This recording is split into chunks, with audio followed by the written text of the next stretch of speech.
Riot Games banned him personally, not his account. Him. They published a statement with his real username attached and told their entire player base that this specific human being was not welcome in their game. He was banned on over 20 accounts across roughly 2 years. And when you or I get banned from something, that's usually the end of the story. Tyler Steinkamp is now the most watched League of Legends streamer in the world. Riot flies him out to cover their biggest tournament of the year.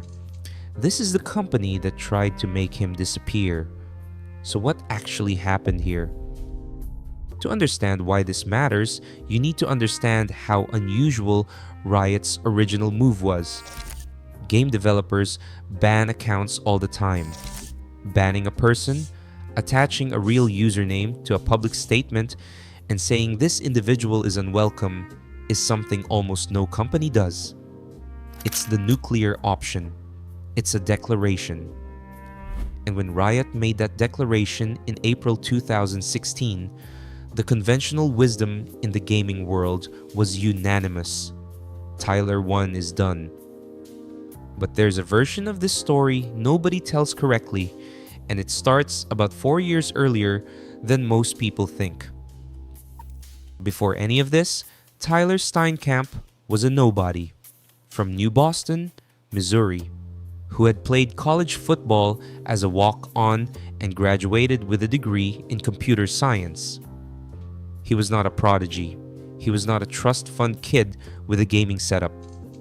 He started streaming in 2014 to a handful of viewers, playing an attack damage carry role in League of Legends, a position built entirely around aggression, mechanical precision, and ego. The role fit him perfectly, and not in a flattering way. By 2015, he had built a following around a persona that was charitably volcanic.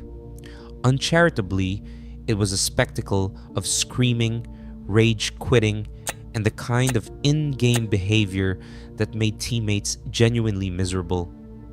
His viewership grew because he was watchable in the way that a controlled demolition is watchable. You could not look away. But Riot was watching too. The ban came in April 2016. The language Riot used was clinical and final. They called him one of the most toxic players in North America. They said the ban was indefinite, and then the game began. Here's where it stops being funny and starts being something stranger. Tyler didn't disappear. He logged back in the next day on a new account, then another, then another. Riot's enforcement team had to actively monitor his streams to catch new accounts. Because he wasn't hiding, he was streaming the whole thing live in front of tens of thousands of people. Every new account was a middle finger aimed directly at the company that had tried to erase him. Think about the dynamic this created.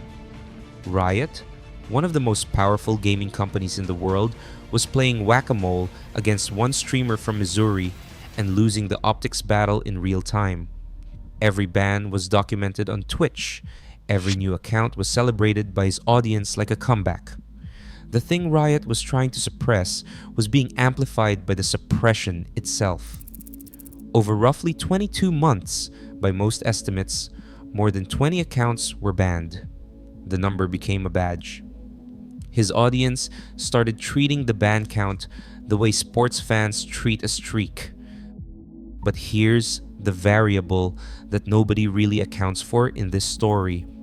Somewhere in those 2 years, Tyler Steinkamp actually changed, not completely, not in the way a PR team would script it, but enough. The screaming became performative rather than genuinely destructive. The in-game behavior got cleaner. He started showing up differently, still loud, still aggressive, still unmistakably himself, but with something underneath it that looked, reluctantly, like discipline. Whether this was strategic or genuine is a debate his community still has, but Riot noticed. On January 7th, 2018, Riot Games lifted the ban. The unban stream peaked at 382,000 concurrent viewers. To put that in context, that number at the time rivaled peak viewership for some of Riot's own official esports broadcasts. The most watched moment in Tyler1's career wasn't a tournament win or a viral clip. It was him logging into a game he'd been locked out of for almost 2 years, while the internet collectively held its breath. And then something even stranger happened. He got better. Not better as a person necessarily, that's his business, but better at the game. He climbed the ranked ladder, hit the highest tiers, and eventually became legitimately elite at multiple roles. The guy who had been called a detriment to the ecosystem started producing the kind of gameplay content that pulled in viewers who had never heard of the drama. Riot, the company that had tried to delete him, eventually invited him to cover Worlds, the biggest tournament in League of Legends history. He sat in official broadcast segments. He wore Riot-adjacent production. The corporate handshake happened, and both sides acted like it had always been inevitable. So what do you do with that? Here's the uncomfortable question this story leaves behind. If Riot had succeeded, if the ban had worked, if Tyler had just stopped, the correct lesson would have been, platforms can erase people, but the ban didn't work.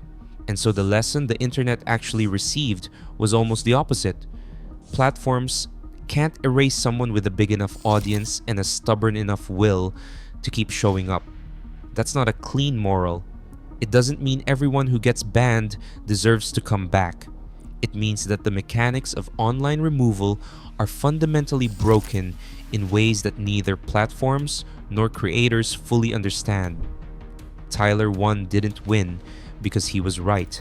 He won because he was relentless. And relentlessness, it turns out, has its own kind of leverage. Whether that's a story about resilience or just about stubbornness is a question worth sitting with. If you found this one interesting, hit subscribe. There are a lot more stories like this one that never get told the right way.